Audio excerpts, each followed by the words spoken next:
तीन भुवन में सार वीतराग विज्ञानता,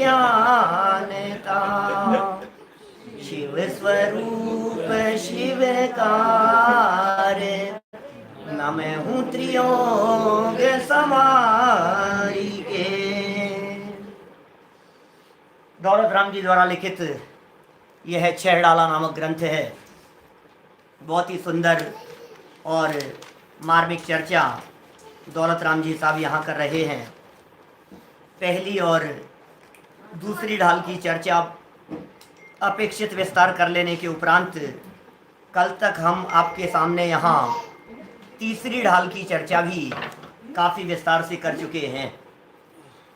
बहुत सारे प्रश्न आप लोगों के बीच बीच में आते रहते हैं लाइव प्रवचन के बीच में, और हम कोशिश करेंगे कि कुछ महत्वपूर्ण प्रश्न रह जावें तो उन प्रश्नों का समाधान क्लास ख़त्म हो जाने के बाद पुनः मतलब रात्रि में 5-7 मिनट के अंदर मतलब क्लास पूरी हो जाए उसके बाद में दे दिया जाए। कोई बात नहीं, लेकिन अभी जो मेरे सामने 2-3 महत्वपूर्ण प्रश्न दिख रहे हैं, जब तक लोग ज्वाइन होते चले जा रहे हैं तब तक मैं उन बातों को बतला दूं। संयम पूज्य है, संयम पूज्य है, ये बात बहुत दृढ़ता के साथ हमने पीछे आपके बीच में प्रतिपादित की थी। लेकिन लोगों का ये प्रश्न था कि साहब यदि आगम में यह कहा गया है कि संयम की पूजा होती है, संयम पूज्य होता है, तो हमारा प्रश्न यह है, पै सुरनाथ जजे हैं चरित मोह वश लेश न संयम, पै सुरनाथ जजे हैं, फिर उसका क्या होगा? चारित्र मोहनी कर्म के उदय से सम्यक दृष्टि ज्ञानी जीव को लेश मात्र भी संयम नहीं है और देव लोग आकर के उसकी जय जयकार करते हैं, तो वो तो अभी असंयम ही है। और आप ये कहते हो कि संयम की पूजा होती है, तो ये बात कैसे चलेगी कि भाई आचार्य कुंद स्वामी का यह वचन है अष्टपाउड़ ग्रंथ में कि असंयमी ना वंदे हैं द्रगहीन वस्त्र विहीन भी, दोनों ही एक समान है, दोनों ही संयत है नहीं। असंयमी ना वंदे है, यह आगम वाक्य है, ये ब्रह्म वाक्य है हमारे पास में। असंयमियों की पूजा नहीं होती। तो फिर साहब कुंदाचार्य देव को सच्चा माना जाए कि दौलत राम जी को सच्चा माना जाए?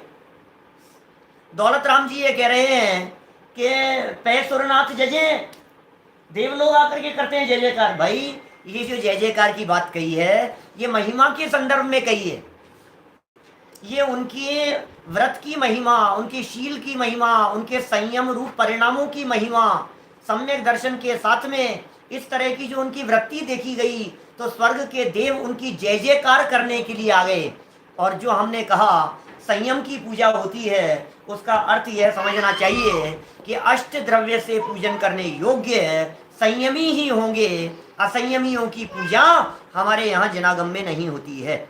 तो ये एक बहुत महत्वपूर्ण प्रश्न था जिसकी चर्चा हमने आपके बीच में यहाँ भी थोड़ी बहुत की है।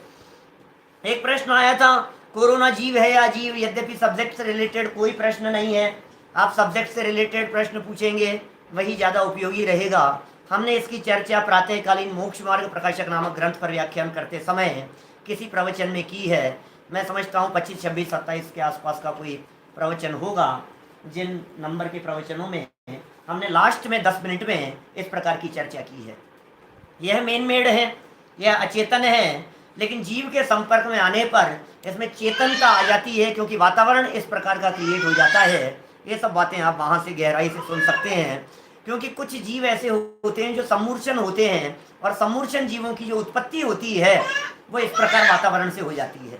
माने वातावरण क्रिएट किया किसी व्यक्ति ने और उससे जीव की उत्पत्ति हो गई। हमने बहुत सारे तर्क युक्ति दे करके इस बात को प्रूव किया था, इस बात को सिद्ध किया था। माने अग्नि माचिस की तिल्ली है, अब वो माचिस की तिल्ली जीव नहीं है, लेकिन जैसे ही उसको घिसा अग्नि का एक जीव वहां आकर के जन्म ले लिया। तो इस तरह की परिस्थिति कोरोना के संदर्भ में भी समझनी चाहिए। एक और बहुत महत्वपूर्ण प्रश्न जो यहाँ सामने आया था, ज्ञान और श्रद्धा, ज्ञान ही श्रद्धा को मजबूत करता है, तो ज्ञान पहले होता है कि श्रद्धा पहले होती है? इसकी चर्चा चौथी ढाल के संदर्भ में करते समय मैं आपके बीच में करने वाला हूँ। एक और प्रश्न जो अंतिम चरणों में आ गया था, वो प्रश्न ऐसा था कि साहब यह नरभाव फिर मिलन कठिन है, जो सम्यक नहीं होवे ये नरभव फिर मिलन कठिन है, ये नरभव चला जाएगा, ये जीवन पूरा हो जाएगा, खत्म हो जाएगा, मर के नरक में चला जाएगा, एक इंद्रिय आदि में चला जाएगा। तो लोगों का ये प्रश्न था हमारे सामने कि पंडित जी एक बात बतलाइए, क्या डरा डरा करके धर्म में लगाना ठीक है क्या? बोलो। मुझे मालूम है ये प्रश्न जहां से उठा है, ये प्रश्न थोड़े दिनों पहले एक मूवी आई थी OMG के नाम से, ओ माई गॉड, और उसमें परेश रावल ने, जो कि कांजी भाई के रूप में रोल कर रहे थे, उन्होंने ये बात वहाँ टीवी चैनल वालों से इंटरव्यू करते समय कही कि पता नहीं ये धार्मिक लोग क्या समझते हैं, ये ऐसे समझते हैं आदमी को पकौड़ा समझते हैं, नरक में जाओगे और तेल में तलेंगे तुम्हारे को, और ये वो, वहाँ का तो पूरा मेनू तैयार है। इस तरह की बातें उसने वहाँ कही, और लोगों को ऐसा लगता है कि सच में ये जो पंडित लोग हैं, धर्मात्मा लोग हैं, विद्वान लोग हैं, शास्त्रकार है, शास्त्रों में नरकों का डर दिखाते हैं हमारे को, हम कुछ डरते हैं क्या? मत डरो, कोई बात नहीं, आप मत डरो। कोरोना से तो डर लग रहा है तुम्हारे को,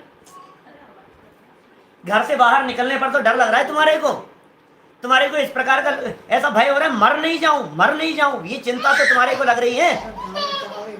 यदि तुम्हारे को इस प्रकार का विकल्प खड़ा होता है कि मैं मर नहीं जाऊं, तो सुनो, ये धर्म एकमात्र ऐसा है जो तुम्हारे को सुखी होने का रास्ता दिखाता है। इसलिए धर्म करना।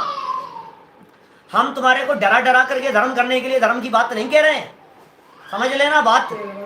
किसी व्यक्ति को यदि इस प्रकार का भ्रम हो जाए कि पंडित जी डरा डरा करके बात करते हो, नरक का डर दिखाते हो हमारे को, अरे डर दिखाने के लिए ये तत्व ज्ञान की चर्चा नहीं है, निडर और निर्भय बनाने के लिए ये तत्व ज्ञान की चर्चा है। हम जिस श्रद्धा की बात कर रहे हैं, उस श्रद्धा में पहली बात हमने यहाँ कही थी, निशंकित पना होना चाहिए। और यदि निशंकित सम्यक दर्शन यदि तुझे है, तो फिर मौत का डर नहीं होता। अरे जिसे मौत का डर नहीं है, उसे नरक का क्या डर होगा? दो तरह की बातें होती है जनागम में, पहले डरा करके लगाते हैं और लगाने के बाद में सारा डर निकालते हैं। समझ में आ रही है बात? दो तरह की बातें हो गई, समझ में आ गई क्या बात? क्या कहा मैंने? कल अंतिम चरणों में लोगों की इस तरह की जिज्ञासा थी कि पंडित जी खूब डरा दिया आपने, तो मैंने कहा नहीं भाई, मैं डरा नहीं रहा हूं। और सच में यदि तुम्हें संसार का डर लग गया होता आज तक, तो सम्यक दर्शन की प्राप्ति नहीं हो जाती, वेद विज्ञान नहीं हो जाता। बोलो, आज तक डर ही तो नहीं लगा इसे, ये डरता ही तो नहीं है, इसको पाप करने से डर ही तो नहीं लगता है, इसे मिथ्यात्व रूपी महापाप की भयंकरता का अंदाजा नहीं है, इसे घबराहट नहीं हो रही है, घबराहट नहीं होती है इसको हम कितने भी डर दिखाएं, नरक में ऐसा होगा तेरे साथ में, एक इंद्रिय में निगोद अवस्था के अंदर श्वास के 18वें भाग जन्मे में मरेगा, घबराहट नहीं होती इसको। और हो जाए और सही मार्ग पर लग जाए और सच्ची बात सुन ले वे, समझ ले वे, तो कल्याण हो जाए। और क्या है? यही तो है सब कुछ। ये जनवाणी का जो मार्ग हमारे को महाभाग्य से मिल गया है भाई साहब, सुनो, हम नरक के दुख अकेले नहीं दिखाते हैं, हम तो वो रास्ता दिखाते हैं कि तुम्हें नरक में नहीं जाना पड़े। क्या ग्रहण कर रहे हो आप?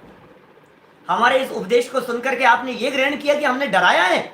बल्कि हमारे उपदेश से तो आपको यह समझ में आना चाहिए कि हमारे को नरक के भय से मुक्ति मिल गई, क्योंकि रास्ता ये दिखा दिया, प्रथम नरक बिन षटभु ज्योतिषवान भवन सण नारी, और थावर विकलत त्रय पशु में नहीं उपजत सम्यक धारी। ये रास्ता दिखा दिया हमारे को। तो पंडित जी मजा आ गया, हमें तो नरक का डर निकल गया, क्योंकि सम्यक दर्शन प्राप्त करेंगे और फिर नरक तो क्या, नरक का बाप भी हमारे आसपास नहीं मंडरा सकता है। हमने डराया कि डर निकाला तुम्हारा?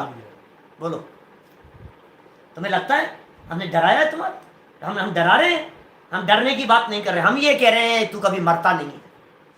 हम ये कह रहे हैं तू अपने त्रिकाली ध्रुव आत्म तत्व के स्वरूप को समझ, ये सम्यक ज्ञान कर, क्योंकि ज्ञान ही एकमात्र ऐसा है जो सर्व प्रकार के समाधान को करने वाला होता है। उस सम्यक ज्ञान की क्या महिमा है, उस सम्यक ज्ञान की क्या कीमत है, उस सम्यक ज्ञान का स्वरूप क्या है, वो सम्यक ज्ञान का स्वरूप आज हम यहाँ चौथी ढाल में आपके सामने प्रारंभ कर रहे हैं। बहुत ही सुंदर और मार्मिक चर्चा है इस चौथी ढाल की चर्चा। अरे आनंदित कर देने वाली चर्चा है। ज्ञान की महिमा है सारे जगत में, सारी दुनिया में ज्ञान की महिमा है।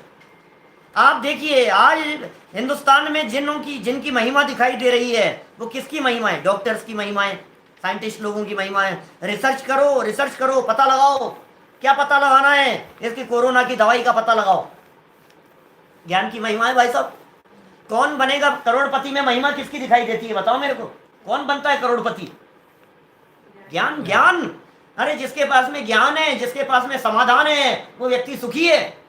हर व्यक्ति, आप बड़े से बड़े डॉक्टर हो जाओ, आपकी आपके फील्ड में पहुंच होगी, पकड़ होगी सिर्फ आपके ज्ञान के आधार पर।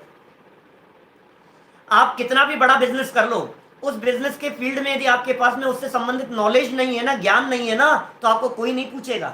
आपके अधीनस्थ काम करने वाले कर्मचारी आपको चलाएंगे यूं, नहीं नहीं बाबूजी तो ऐसा ही होता है बाबूजी। आप कहोगे हाँ ठीक है होता होगा ऐसा, हमें क्या पता। आपको पकड़ होनी चाहिए पहले। अच्छे ज्वेलरी का काम करने वाले लोग जो अपने अधीन लोगों से काम करवाते हैं, जो डिजाइन्स कटवाते हैं, उन्हें खुद को पता होता है कि ये कैसे, इसमें से इस स्टोन में से कितने पीस निकलेंगे, किस साइज का निकलेगा। नहीं तो कारीगर उनको चला देगा, नहीं नहीं बाबू इतना ही निकल सकता था, इतना ही बड़ा पीस निकलेगा। हर फील्ड की बात है, दुनिया के किसी भी क्षेत्र में लगा लो आप। तो हम ये कह रहे हैं जहां सारी दुनिया में ज्ञान ही ज्ञान की कीमत है, तो यहाँ मोक्ष मार्ग में ज्ञान की कीमत नहीं है क्या? लेकिन कौन से ज्ञान की कीमत है? यहाँ अकेले ज्ञान की कीमत नहीं है, भेद विज्ञान की कीमत है। क्या?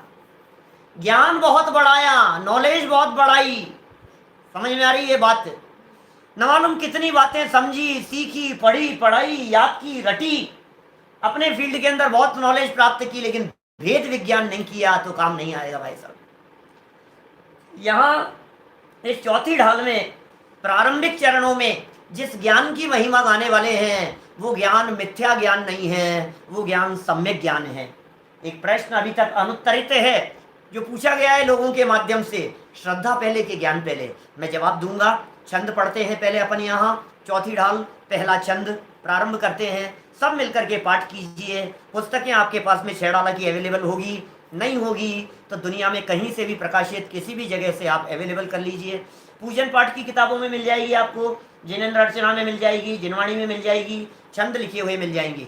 नेट पे सर्च करेंगे आपको कहीं भी मिल जाएगी। फिर भी यदि आपको नहीं मिल रही है, आप यहाँ सामने मैसेज में डाल दीजिए, अपना नंबर डाल दीजिए, अपना ईमेल डाल दीजिए, हमारे जो साथी लोग हैं वो आपको 6 डाला ईमेल कर देंगे, व्हाट्सअप कर देंगे। चलिए, सम्यक श्रद्धाधारी पुनि सेवहु सम्यक ज्ञान, स्वपर अर्थ बहुधर्म जुत जो प्रगटावन भान। दोहा छंद था ये पहला छंद। आगे रोला छंद के अंदर आगे के छंद लिखे गए हैं। सम्यक श्रद्धाधारी, श्रद्धा धरो, श्रद्धा करो, विश्वास करो। श्रद्धा बहुत इंपॉर्टेंट फैक्टर है। सबसे पहले नंबर पर श्रद्धा, श्रद्धा करो। श्रद्धा को धारण करने के बाद पुनि, उसके उपरांत फिर, पुनि माने फिर, उसके बाद सम्यक श्रद्धा को धारण करने का मतलब कोई जैसे माला धारण की हो, कोई मुकुट धारण किया हो, ऐसे कोई धारण नहीं की जाती है श्रद्धा। श्रद्धा किस प्रकार धारण की जाती है? श्रद्धा धारण करने का मतलब श्रद्धा जब मजबूत हो गई, श्रद्धा जब दृढ़ हो गई, श्रद्धा जब सम्यक हो गई, श्रद्धा के दृढ़ होने और श्रद्धा के सम्यक होने का नाम है सम्यक दर्शन।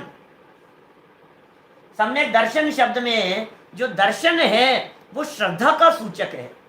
तो सम्यक श्रद्धा हो जाने के बाद फिर क्या करें? सेवहु सम्यक ज्ञान, सम्यक ज्ञान का सेवन करो श्रद्धा के बाद में। तो हमें इस पंक्ति को देख करके ऐसे लगता है कि सम्यक ज्ञान सेकंड नंबर पर है, श्रद्धा फर्स्ट नंबर पर है। क्या? श्रद्धा पहले है और उसके बाद अब सेवहु, अब सेवन करो सम्यक ज्ञान। सम्यक ज्ञान का सेवन करो कि क्या होता है ये सम्यक ज्ञान? कि स्व पर अर्थ बहुधर्म जुत जो प्रगटावन भान। क्या? स्व पर अर्थ सहित जो धर्म है उस धर्म से युक्त, बोले जो प्रकटावन भान, मतलब सूर्य के समान। स्व और पर को ज्ञान की बात कर रहे हैं, सम्यक ज्ञान की बात कर रहे हैं, उस भेद विज्ञान की बात कर रहे हैं जो अपने आप में एक अद्भुत है। उसकी कीमत बतलाएंगे, उसकी महिमा बतलाएंगे, उसका स्वरूप बतलाएंगे। वो सम्यक ज्ञान क्या है? आप धैर्य बना करके रखिए, आपको समझ में आएगी बात। स्व और पर, स्व और पर, मैं और आप, स्व और पर, ये कह रहे हैं अर्थ माने पदार्थ। दुनिया में 2 ही तरह के पदार्थ हैं। सारे पदार्थों को 2 भागों में बांट दो, एक तरफ राम और दूसरी तरफ ग्राम। एक तरफ आत्म राम है और दूसरी तरफ पूरा गांव है। दो भागों में बांट दो, स्व और पर। सारी दुनिया पर के खाते में चले गई और अपना आत्म राम चैतन्य तत्व, अपना ध्रुव आत्मा, वो स्व के खाते में। तो स्व और पर ये दोनों बहुत धर्मों से युक्त हैं। स्व में भी बहुत धर्म है, पर में भी बहुत धर्म है। अभी मुझे मालूम है धर्म कहते ही लोगों को लग रहा होगा कौन सा धर्म है स्व में और पर में। भाई जानना आत्मा का धर्म है, देखना आत्मा का धर्म है, सुखी होना ये आत्मा का धर्म है। वस्तु में धर्म होते हैं, वस्तु का स्वभाव होता है, वो वस्तु का स्वभाव धर्म कहलाता है। ये उन धर्मों की चर्चा चल रही है यहाँ। बहुत सारे साथी लोग नए हैं अभी सुनने वाले, घरों में बैठे हुए जो सुन रहे हैं। मैं धर्म समझाना चाह रहा हूँ। मेरा एक प्रवचन है पूरा धर्म क्या है, अभी सिंगापुर में लिया था 2-1 महीने पहले। तो धर्म क्या है, तो उसमें काफ़ी डिटेल में मैंने चर्चा की है सच्चा धर्म क्या है। मैं आपको बतला रहा हूँ अग्नि की उष्णता धर्म है। अग्नि का जो गर्मपना है ना वो उसका धर्म है।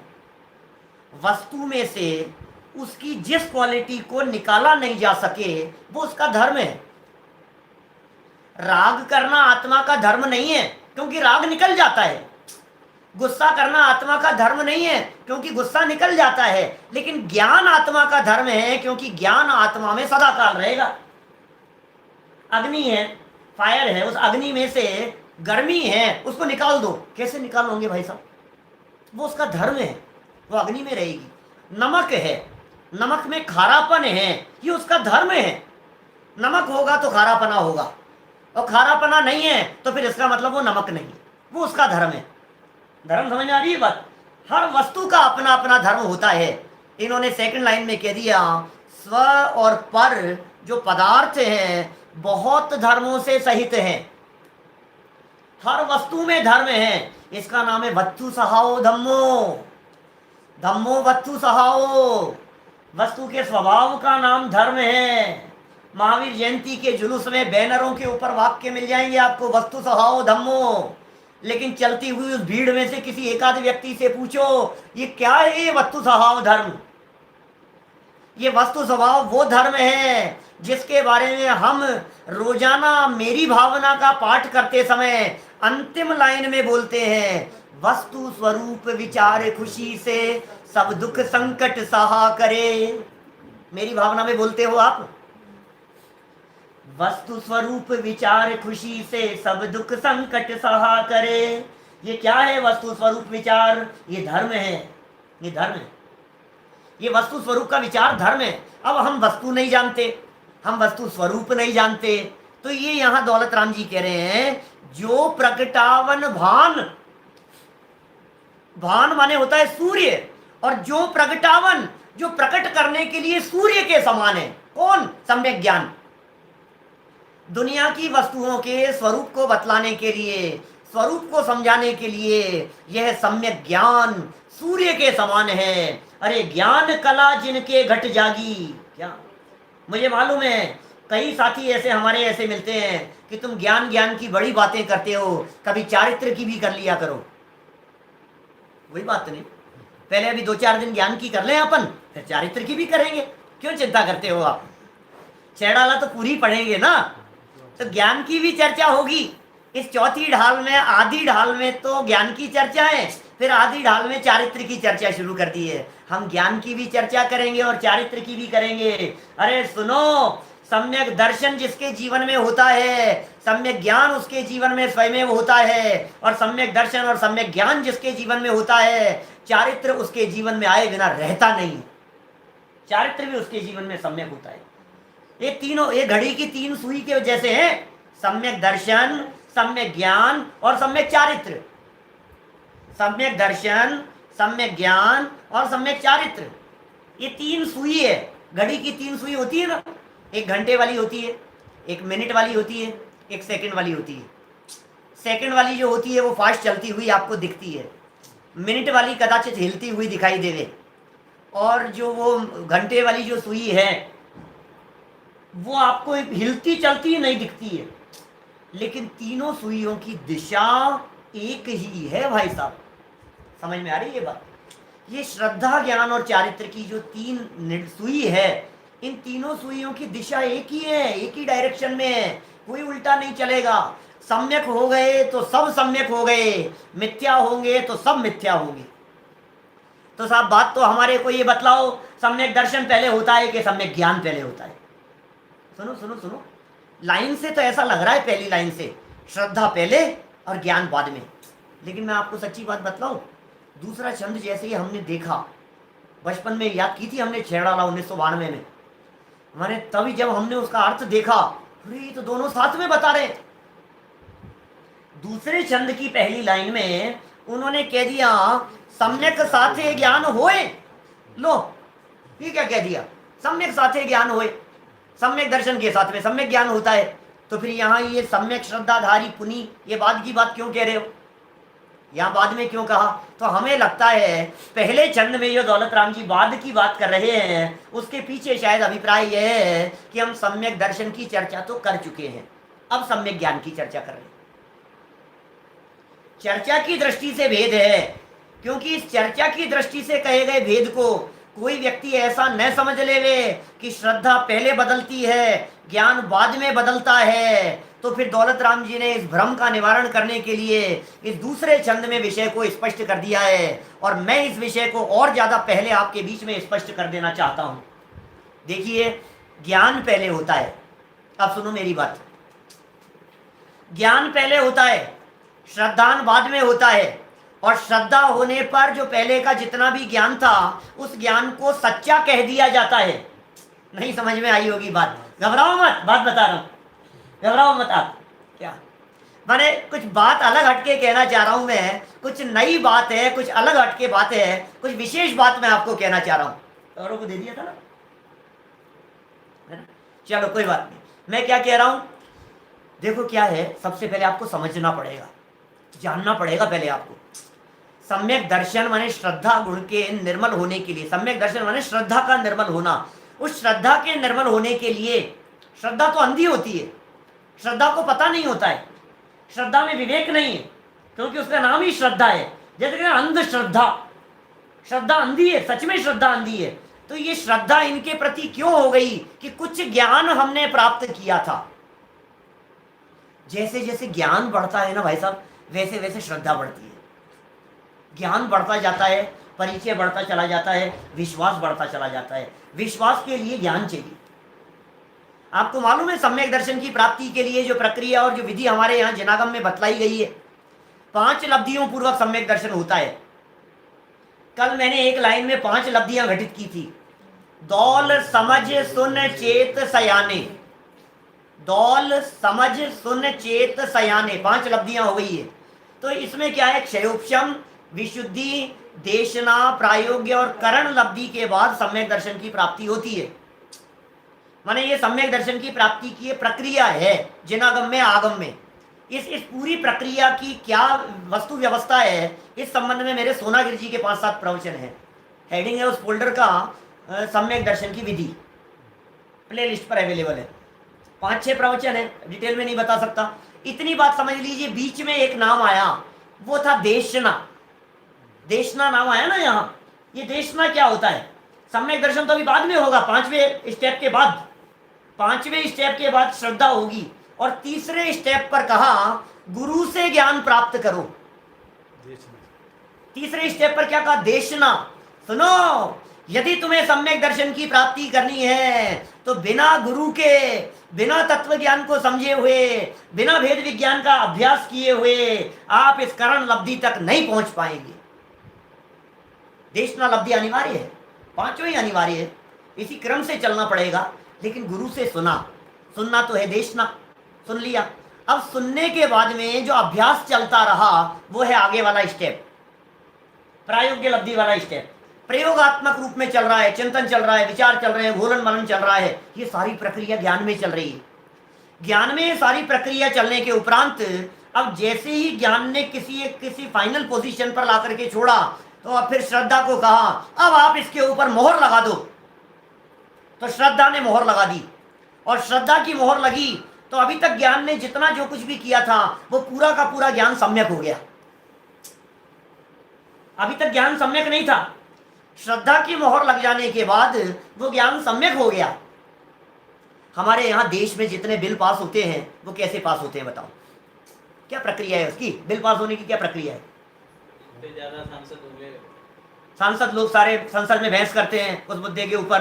पहले वो विशेषज्ञों के माध्यम से बिल तैयार कराता है प्रधानमंत्री है, फिर उस मुद्दे को जांचता है, देखता है, परखता है, फिर लोगों के सामने रखता है, संसद में रखता है, फिर संसद में उसके खिलाफ काफी लंबी चौड़ी बहस होती है, फिर कोई किसी यही प्रक्रिया है ना पूरी। ज्यादा वोट मिलता है फिर सारी ये सब प्रक्रिया हो जाने के बाद भी अभी वो बिल पास नहीं हुआ है। क्यों? क्योंकि अभी राष्ट्रपति के साइन होना बाकी है। राष्ट्रपति के साइन होंगे ना, तो हमारे यहाँ सम्यक दर्शन और सम्यक ज्ञान के प्रकरण में मैं आपको ये कह सकता हूं कि जो सम्यक ज्ञान है वो तो प्रधानमंत्री है, और जो सम्यक दर्शन है वो राष्ट्रपति है। सारा काम, सारी मेहनत तो किसने की? प्रधानमंत्री जी ने की। सारा काम तो उन्होंने किया। उन्होंने क्या किया बताओ? साइन किया है, मोहर लगी है उनकी, तो क्या ठप्पा लगा है उनका। अब इनके ठप्पे के बिना कुछ नहीं हो सकता तुम्हारा। जब तक राष्ट्रपति के साइन नहीं होंगे तब तक कुछ नहीं होगा, चाहे कितना भी कर लिया हो तुमने। सेम प्रोसेस है यहाँ। ज्ञान ने क्या किया? वेद विज्ञान का अभ्यास किया, सम्यक दर्शन की प्राप्ति के लिए 7 तत्वों को जाना, 6 द्रव्यों को जाना, वस्तु स्वरूप को जाना, आत्मा परमात्मा, गुरु से सुना, उपदेश सुना, निर्णय किया, विचार किया, वस्तु स्वरूप के बारे में बहुत बहुत दिमाग लगा रहा है, ज्ञानियों से पूछ रहा है, उनके पास में बैठ रहा है, प्रवचन सुन रहा है, स्वाध्याय कर रहा है, चर्चा कर रहा है। ये सारी प्रक्रिया ज्ञान में चल रही है, चल रही है, चल रही है, चल रही है। और फिर क्या हुआ? अभी कह रहे हैं कि तुम्हारा ये ज्ञान सम्यक ज्ञान नहीं है। क्यों नहीं है तुम्हारा ये सम्यक ज्ञान? इसलिए नहीं है क्योंकि अभी श्रद्धा सम्यक नहीं हुई है, और श्रद्धा सम्यक हो गई, बोले अब जितना ज्ञान था इस ज्ञान का नाम सम्यक ज्ञान पड़ गया। पॉइंट समझ में आया? ज्ञान पहले होता है, श्रद्धा बाद में होती है। ज्ञान पहले हुआ, श्रद्धा बाद में हुई। श्रद्धा सम्यक हुई तो जितना भी ज्ञान था उसका नाम सम्यक पड़ गया। इसका मतलब श्रद्धा के सम्यक होते ही ये ज्ञान सम्यक हो गया, और श्रद्धा सम्यक नहीं थी तो ज्ञान भी सम्यक नहीं था। अब बताओ, इसको आचार्यों की भाषा में कहें तो हम ये कह सकते हैं श्रद्धा और ज्ञान ये दोनों एक साथ सम्यक होते हैं। ये आचार्यों की भाषा हो गई। मैं दूसरा छंद पढ़ता हूं, यहाँ विषय वस्तु आपको क्लियर होगी, स्वरूप समझ में आएगा जो बात हम कहना चाहते हैं। माने समझ लीजिए जितना ज्ञान था वो सम्यक नहीं है क्योंकि मोहर नहीं लगी है। इतना सा पॉइंट है और कुछ नहीं है। पढ़ा होगा तुमने कुछ भी, सवाल भरोसे का है। भरोसा है तो तुम्हारा सारा ज्ञान सच्चा है, और भरोसा नहीं है तो तुम्हारा सारा ज्ञान झूठा हो गया। बात समझ में आ गई? देखो मैं इसको एक और एग्जांपल से बतलाता हूं आपको बात। मार्कशीट है, मार्कशीट जेरोक्स करवाई आपने, फोटोकॉपी कराई, और फोटोकॉपी करा करके आपने किसी जगह पर किसी फॉर्म के साथ में लगाई। लाइन में लगे हुए हैं, आपका नंबर आया, सामने वाले ने फॉर्म लिया, आपके हाथ से फॉर्म लेकर के कहा कि ये मार्कशीट ये नहीं चलेगी, फाड़ कर फेंक दी, बेकार। नहीं सच्ची है, सच्ची है कि नहीं साइन का है, सील का है इसके ऊपर। कि साहब सच्ची है, सील लगने से क्या हो जाएगा? नंबर बदल जाएंगे क्या? जितने उतने ही रहेंगे। कि जब तक उसके ऊपर गजेटेड ऑफिसर की सील नहीं लगी है तब तक वो मार्कशीट प्रामाणिक नहीं है। क्या? और सील लग गई, मोहर लग गई, तो जो भी वो मार्कशीट थी, एक भी नंबर नहीं बदला, एज इट इज है। वो व्यक्ति वहां से गया, जाने के बाद में किसी गजेटेड ऑफिसर के पास में गया, वहां जाकर के उससे सील लगवाई, मोहर लगाई और ला करके दी। अब बोले आप सही है। ये क्या हो गया? हुआ क्या ये तो बताओ। कि पहले जो था, पहले जितना ज्ञान था उस ज्ञान में सम्यक दर्शन हो जाने के बाद में कुछ भी वृद्धि नहीं हुई, कुछ भी परिवर्तन नहीं हुआ। ज्ञान उतना का उतना ही है।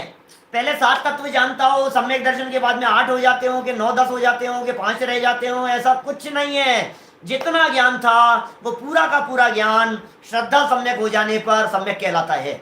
अब इस बात को दौलत राम जी इस अगले छंद में बखूबी बहुत सुंदर ढंग से कह रहे हैं। रोला छंद है, गाओ, किस धुन में गाएंगे? रोला छंद।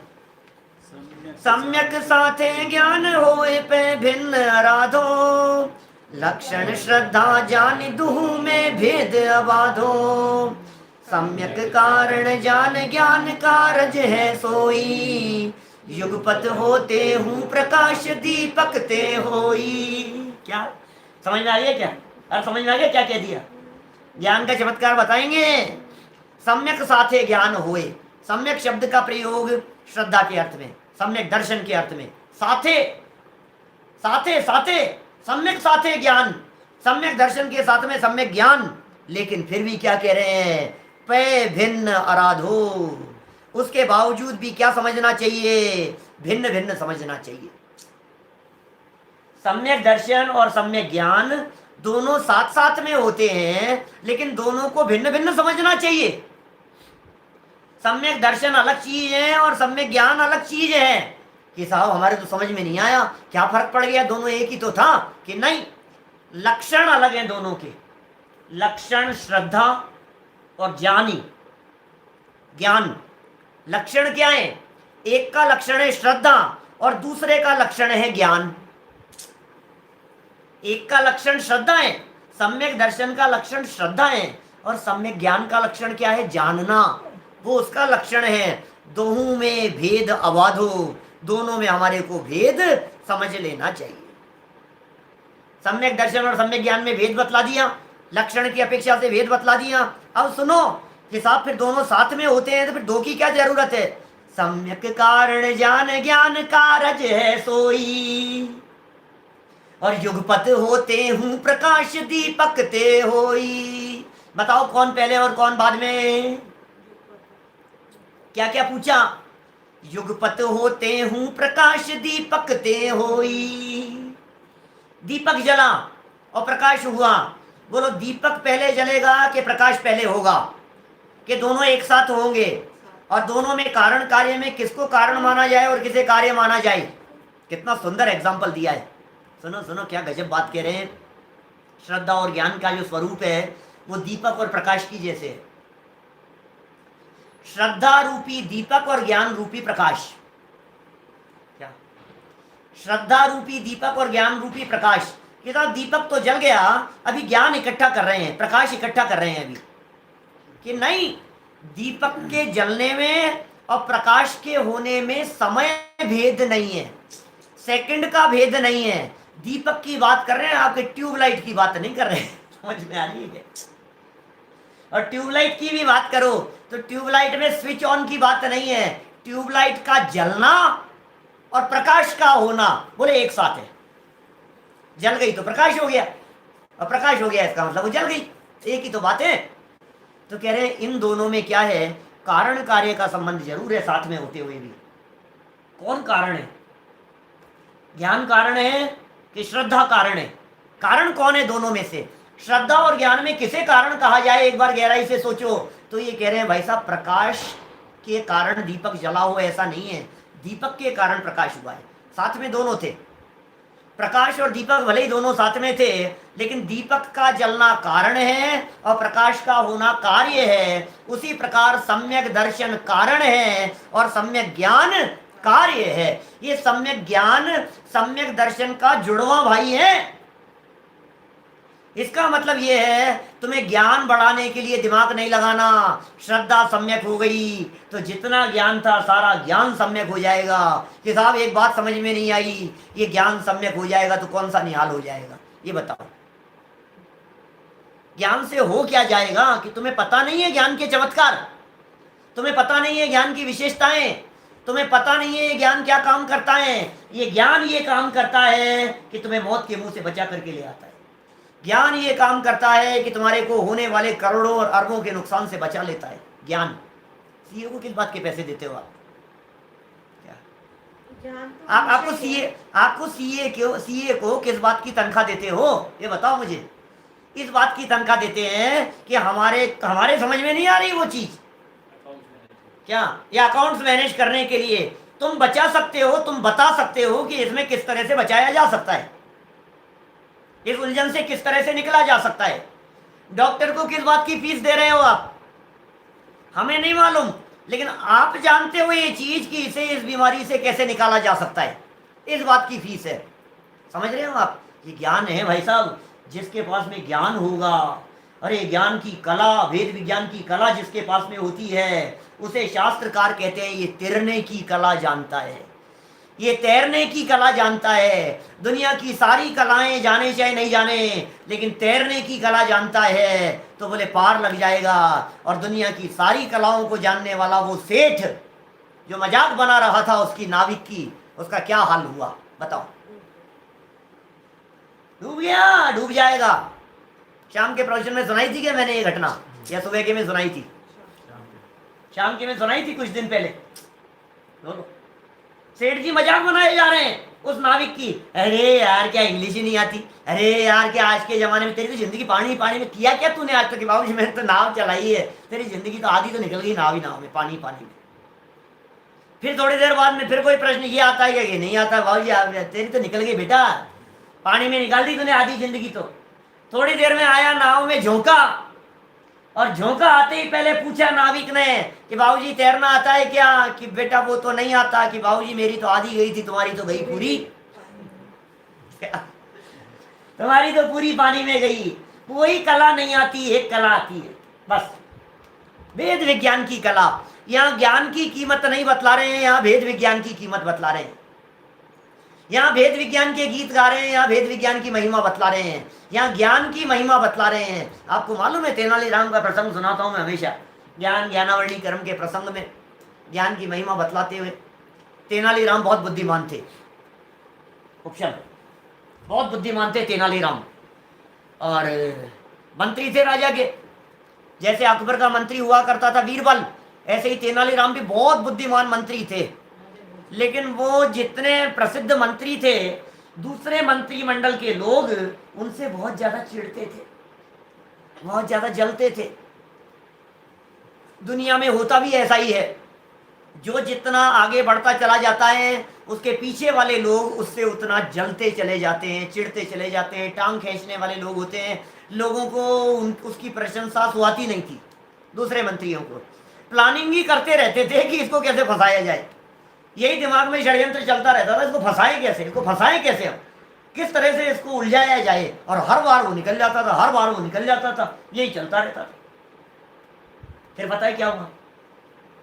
मंत्रियों ने एक बार ऐसे षड्यंत्र में फंसा लिया तिलक भाई, ऐसे ऐसे षड्यंत्र में फंसाया उसे, वो बेचारा कुछ नहीं कर सका, कुछ बोल नहीं सका, जवाब नहीं दे सका, फंस गया। अपराध सिद्ध हो गया राजा के सामने, और अपराध इतना संगीन जुर्म था कि वो राजा को मजबूर होकर के उसे मृत्युदंड देना ही पड़ता। सारी चीजें सामने आ गई और अब तो मृत्युदंड दिया जाएगा। सारे मंत्री खड़े हैं, सारे लोग खड़े हुए हैं, सभा लगी हुई है, तेनालीराम के ऊपर इल्जाम सिद्ध हो गया है। अब देखते हैं महाराजा क्या करेंगे तेनालीराम के साथ में। अब देखना यह है कि अब क्या होगा। राजा ने फैसला सुनाया, कोई नहीं, एक ही ऑप्शन था मृत्युदंड के अलावा, दूसरा कुछ नहीं था। कि तेनालीराम मुझे बहुत दुख है, तुमने मेरे जीवन में मेरे लिए तुमने बहुत हेल्प की है, मुझे जीवन में बहुत बार बचाया है। तुम्हारे एहसान और उपकारों को मैं जीवन भर भूल नहीं सकता हूं, लेकिन मैं क्या करूं, मैं मजबूर हूं, इस समस्या के अधीन हूं। मैं तुम्हारे को मृत्युदंड देने के लिए मजबूर हूं, देना ही पड़ेगा, मृत्यु की सजा सुनाता हूं। सब लोग खुश थे, जो उससे जलने वाले लोग थे और जो उसको चाहने वाले थे वे सब दुखी थे। अब क्या करें, बेचारे को मर जाएगा, क्या होगा। तो क्या महाराज क्या क्या सजा सुनानी है? जिसने इल्जाम लगाया था ना, देखा महाराज क्या सजा सुना रहे हो आप, इसको फांसी पे चढ़ाओगे कि क्या करोगे? कि कुएं में धक्का दोगे, ऐसे पर्वत से गिराओगे, क्या करोगे आप? तो महाराज ने कहा ये अच्छा मौका है। महाराज ने तेनालीराम से कहा, सुनो सुनो सुनो तेनालीराम, मैं तुम्हारे ऊपर छोड़ता हूं, बोलो तुम कैसी मौत मरना चाहते हो, जिसमें तुम्हारे को थोड़ा आराम दिखे। यदि तुम्हें कोई चीज खाने का शौक हो तो मैं ये भी कर सकता हूं कि तुम्हें मैं डोसे में जहर मिला करके खिला दूं, मैं ये भी कर सकता हूं। मैं कर सकता हूं, तुम चाहो तो हलवे में जहर मिला करके दे दूं, तुम चाहो तो फांसी पे लटका दूं मैं तुम्हारे को। और तुम यदि ये चाहो कि भाई ऊपर से धक्का देना है तो वैसे कर दूं, और तुम चाहो गर्दन से धड़ अलग कर देवे तो मैं वो भी कर सकता हूं। तुम्हारे हाथ में है, सूली पे चढ़ाना है या कैसे मरना है, ये तुम डिसाइड कर लो। जिन लोगों ने इल्जाम लगाया था वे और ज्यादा घबरा गए, सोचने लगे भाई साहब मजा आएगा। अब तो देखो घबराने का मतलब अंदर में बहुत ज्यादा वो हो गई, अब तो और मजा आएगा। बेटा होशियार समझता था अपने आप को, बता तलवार से कटेगा कि ऊपर से गिरेगा, बोल क्या करना चाहता है। और पलट करके जवाब दे दिया, तेनालीराम ने हाथ जोड़ करके कहा, महाराज मेरी इच्छा के अनुसार कह रहे हो आप मौत, मेरी इच्छा के अनुसार मौत की कह रहे हो आप? क्या? हाँ हाँ बोलो बोलो, कौन सी? जो तुम कहोगे वो मौत स्वीकृत की जाती है। और तेनालीराम ने हाथ जोड़ करके उसी समय कह दिया, महाराज क्षमा करना, लेकिन मैं बुढ़ापे की मौत मरना चाहता हूँ, बुढ़ापे की मौत मरना चाहता हूँ, मैं बुढ़ापे की मौत मरना चाहता हूँ। बोलो, राजा वचन दे चुका था, मौत सामने आ गई थी, लेकिन ज्ञान के बल पर वो तेनालीराम बाहर निकल करके आ गए, मौत से बच करके आ गए तेनालीराम। भाई साहब, जिसके पास में ज्ञान होगा वो जन्म मरण के चक्कर से निकल करके बाहर आ जाएगा। जन्म जरा मृत्यु विनाशनाय जलम निर्वपामीति स्वाहा। रोजाना मंदिर में खड़े होकर के जो तुम अर्घ समर्पित करते रहते हो, उस सारे जंजाल और सारे चक्करों से तुम्हें मुक्ति मिल जाएगी। वो रास्ता दिखा रहे हैं यहाँ सम्यक ज्ञान, ये रास्ता है सम्यक ज्ञान। लेकिन समझ लेना, ये सम्यक ज्ञान क्या चीज है, ये सम्यक ज्ञान क्या चीज है, ये चीज आप समझ लेना क्या होता है ये सम्यक ज्ञान। ये सम्यक ज्ञान है निज को निज पर को पर जान, बस यही है सम्यक ज्ञान। क्या? निज को निज पर को पर जान, बस फिर दुख का नहीं लेश निदान। वाणी जी की लाइनें हैं, निज को निज जानो, अपने को अपना जानो, और पर को पराया जानो, काम खत्म हो गया। यही तो भेद ज्ञान करना है, अपने पराये का ज्ञान करना है भाई साहब। कोई नया काम नहीं करना है, ये वही काम करना है जो आप बचपन में 2 साल की उम्र से करते आ रहे हो, वही काम करना है आपको। बुआ, आपने मेरी मम्मी की साड़ी तो पहन रखी है, ये तो हमारी है, ये जो आप बचपन से करते आ रहे हो ना, ये हमारा है, ये नहीं है। बेटा तुझे वही तो काम करना है। कि क्या बात कर रहे हो साहब, आप हमारे घर में झगड़े कराओगे क्या? कि सुन सुन, निज को समझ तो सही, निज कौन है। अपने को अपना समझ, पर को पराया समझ। शरीर भी पर है और शरीर से भिन्न आत्म तत्व मैं हूं। जिसने इस बात को समझ लिया, समझ लीजिए वो सम्यक ज्ञानी हो गया। सम्यक ज्ञान की परिभाषा दौलत राम जी पहले बता चुके हैं, मैं वहां आपको उस गहराई में नहीं ले जाना चाहता यहां अभी इस प्रसंग पर, क्योंकि ज्ञान की चर्चा काफी विस्तार से आगे करने वाले हैं। लेकिन एक बार दोहराना जरूर चाहूंगा उस परिभाषा को। बोलो, सम्यक इस तीसरी ढाल का पहला छंद, तीसरी ढाल का पहला छंद, बोलो परिभाषा बतलाओ। ज्ञान होते भी नहीं, तीसरी ढाल का पहला छंद क्या है? मोक्ष महल की प्रथम सीढ़ी, या बिन ज्ञान चरित्र। नहीं नहीं नहीं, आत्म को हित है सुख, सो सुख आकुलता बिन कहिए, और आकुलता शिव माहिनता ते, शिव मग लाग्यो चाहिए। फिर क्या है? लग जाओ। पर द्रव्यनते भिन्न, आप में रुचि सम्यक्त भला है, और आप रूप को जान पनोसो सम्यक ज्ञान। बोलो, अपने आप को जान लिया, हो गया सम्यक ज्ञान, बस। अरे कितना सरल है। अरे साहब, हम तो ऐसा सोच रहे थे सम्यक ज्ञान प्राप्त करने के लिए समय सार पढ़ना पड़ेगा, सम्यक ज्ञान प्राप्त करने के लिए गोमट सार पढ़ना पड़ेगा, सम्यक ज्ञान पढ़ने के लिए पता नहीं कितने कितने ग्रंथ पढ़ने पड़ेंगे। सम्यक ज्ञान के लिए ऐसे ही थोड़ी ना सम्यक ज्ञान हो जाएगा भाई साहब। सम्यक ज्ञान के लिए पता नहीं कितने पापड़ बेलने पड़ेंगे। लेकिन दौलत राम जी ने इतना सरल उपाय बतला दिया। सम्यक ज्ञान प्राप्त करने के लिए बाहर नहीं, अंदर देखो, क्योंकि सम्यक ज्ञान बाहर देखने का नाम नहीं, अंदर देखने का नाम है। ज्ञान का सम्यकपना बाहर देखने से नहीं, अंदर देखने से आता है। अरे केवल ज्ञान जैसे सम्यक ज्ञान की प्राप्ति अंदर से होती है, बाहर से नहीं होती। शास्त्र ज्ञान का नाम सम्यक ज्ञान नहीं है, अनुभव ज्ञान का नाम सम्यक ज्ञान है। बहुत शास्त्र पढ़े, बहुत शास्त्र पढ़े, श्रद्धा ही नहीं बदली तो तेरा ज्ञान कैसे सम्यक होगा? ज्ञान की सम्यकता के लिए श्रद्धा चाहिए कि नहीं चाहिए? तो कितनी सुंदर बात कह दी है, आप रूप को जान पनोसो सम्यक ज्ञान कला है, आप रूप में लीन रहे फिर सम्यक चारित्र सोही, आप रूप को जान पनो। कहाँ की बात कह रहा हूँ? तीसरी ढाल के पहले दूसरे छंद की बात कह रहा हूँ। दूसरे छंद की उसमें क्या कहा है? अपने आप को जान पनो। अपने आप को नहीं जानते, सच बात यह है कि तुम अपने आप को नहीं जानते। जानते हो अपने आप को? सबको तो जाना, निज को न जाना, अरे कैसा ज्ञान धारी तूने आपा ने पहचाना। सबको जान रहा है। अच्छा, अमेरिका में कितनी मौतें हो गई, अब ये फटाफट डेटा बता देगा। चाइना में क्या हो रहा है, वहां क्या हो रहा है, ईरान में क्या हो रहा है, इटली में क्या हो रहा है, हिंदुस्तान में क्या हो रहा है, नरेंद्र मोदी जी ने क्या बात बतलाई है, क्या उपदेश दिया है, समय सार की गाथाएं बतला देगा। उस गाथा में ऐसा, इस जगह पर ऐसा, उस जगह पर ऐसा, बहुत बहुत बातें बतला देगा। मैंने इतनी बातें बतलाएगा सारे दुनिया भर के बारे में कि तू अपने आप को जानता है कि ये क्या होता है अपने आप को जानना। सबको जान रहा है। कभी कभी तो ऐसा लगता है पर को जानने में ये ज्ञान इतना मशगूल हो गया कि अपने आप को जानना ही भूल गया। क्या ये उन पागलों की कथा नहीं सुनते हैं अपन, बचपन में आपने सुनी होगी, पढ़ी होगी कि 10 मित्र गए थे नदी पार करने के लिए। बचपन में सबने सुनी है ये कहानी।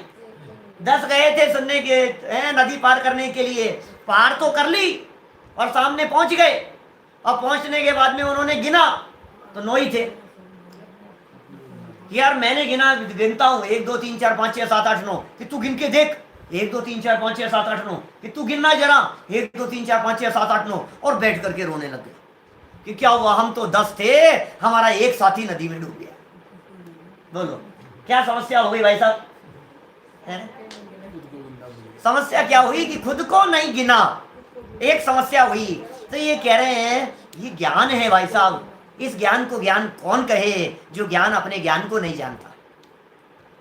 जो ज्ञान अपने ज्ञायक को नहीं जानता उस ज्ञान को ज्ञान कौन कहे? उस ज्ञान को सच्चा ज्ञान कौन कहे जो दुनिया को तो जानने का दंभ भरता है और अपने आप को जानता नहीं है। इसलिए यहाँ सम्यक ज्ञान का प्रकरण है, यहाँ अपने आप को जानने वाले ज्ञान का प्रकरण है, यहाँ निज को जानने वाले ज्ञान का प्रकरण है। जिस ज्ञान ने अपने आप को जान लिया वो ज्ञान सच्चा हो गया। इसलिए हम सब यहाँ ऐसे सम्यक ज्ञान और सच्चे ज्ञान की प्राप्ति करें, इस भावना से बात को मैं यहीं विराम देता हूँ। सूचना छोटी सी एक कि पिछले जो ये चर्चाएं चल रही है, बहुत सारे लोग नए जुड़ रहे हैं। मैं पीछे से सारे प्रवचन बहुत डिटेल में कर चुका हूँ।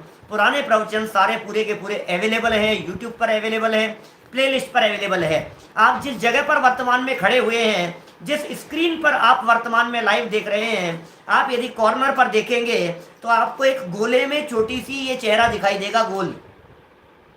बस उस गोल चेहरे को टच कर दीजिए, आपके सामने पूरा चैनल अपने आप खुल जाएगा। और उस चैनल के खुलने पर फर्स्ट होम लिखा हुआ है, बगल में वीडियो लिखा है और उसके बगल में प्ले लिस्ट है। प्ले लिस्ट सेलेक्ट कीजिए, बहुत सारे सब्जेक्ट है। वर्तमान में जितने प्रवचन अभी यहाँ छेड़ाला के हो चुके हैं ये भी सारे वहाँ अवेलेबल हैं। पुराने प्रवचनों को सुनते रहिए, नयों में साथ चलते रहिए और सम्यक ज्ञान और सम्यक दर्शन पूर्वक अपने भाव को सफल कीजिए। इसी भावना पूर्वक बात को यहीं विराम देता हूँ। जय जय। सहजानंदी शुद्ध स्वरूपी अविनाशी हूँ आत्म स्वरूप। सहजानंदी शुद्ध स्वरूपी अविनाशी हूँ आत्म स्वरूप। सहजानंदी शुद्ध स्वरूपी अविनाशी हूँ आत्म स्वरूप।